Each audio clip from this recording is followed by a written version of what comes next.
آیا میدونستید که یادگیری یه ساز موسیقی میتونه دنیایی از فرصت‌ها و موفقیت‌ها رو برای شما باز کنه؟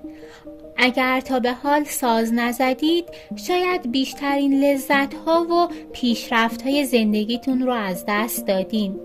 موسیقی فقط یه سرگرمی نیست، بلکه پلی به سوی اعتماد به نفس بیشتر، خلاقیت بیپایان و حتی موفقیت‌های بزرگتره. پس اگر ساز نزنی، باختی.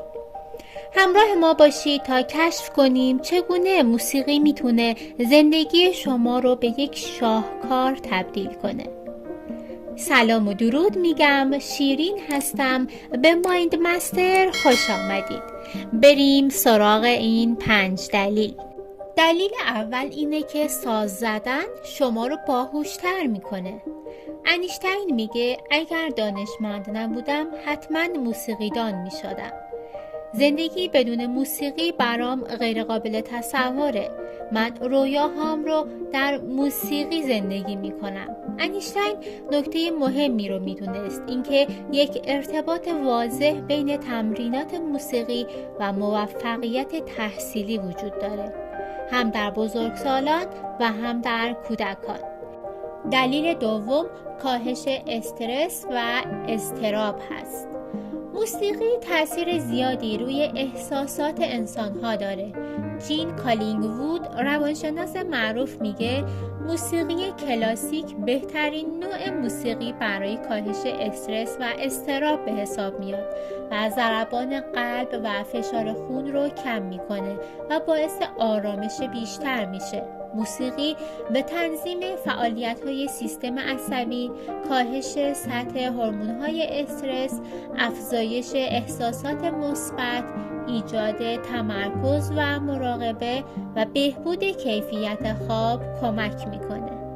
اگر تا اینجا ویدیو رو دوست داشتید و براتون مفید بوده، لطفاً با لایک هاتون از ما حمایت کنید. هر لایک شما برای ما یه انگیزه است برای اینکه پرقدرت‌تر از قبل ادامه بدیم. خب بریم سراغ دلیل سوم. دلیل سوم اعتماد به نفس بیشتره. وقتی شما ساز رو شروع می‌کنی و تمرین می‌کنی، احتمالاً اجراهای کوچیک و بزرگ جلوی جمع‌های مختلف هم انجام میدی و همین مسئله به افزایش اعتماد به نفستون منجر میشه. وقتی توی کلاس‌های موسیقی یا گروه‌های موسیقی شرکت می‌کنید، به بهبود مهارت‌های اجتماعی و افزایش تعاملات اجتماعی شما هم کمک می‌کنه.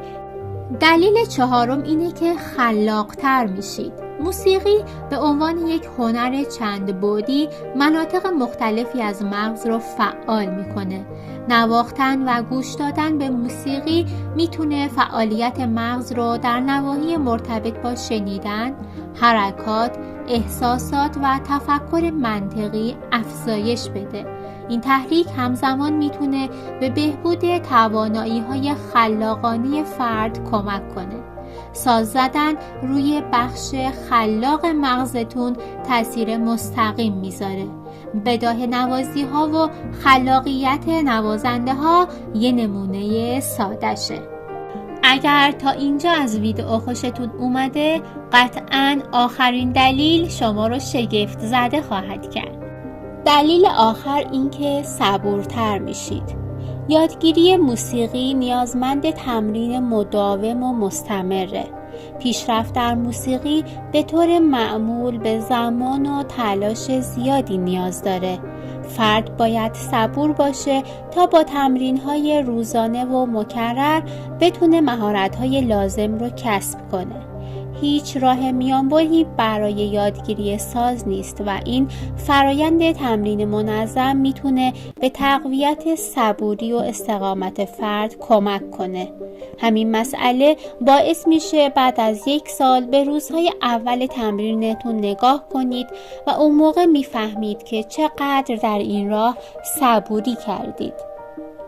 اگه مطالب این ویدیو برات جذاب بود و یا باعث شد یک چیز جدیدی یاد بگیری، بذار دیگران هم این حس خوب رو تجربه کنند.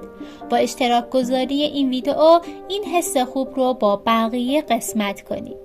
لطفاً کانال رو سابسکرایب کنید و زنگوله کنارش رو روشن کنید تا اولین کسی باشید که از ویدئوهای جدید ما مطلع میشید. در پناه خدای مهربان شاد و سربلند باشید.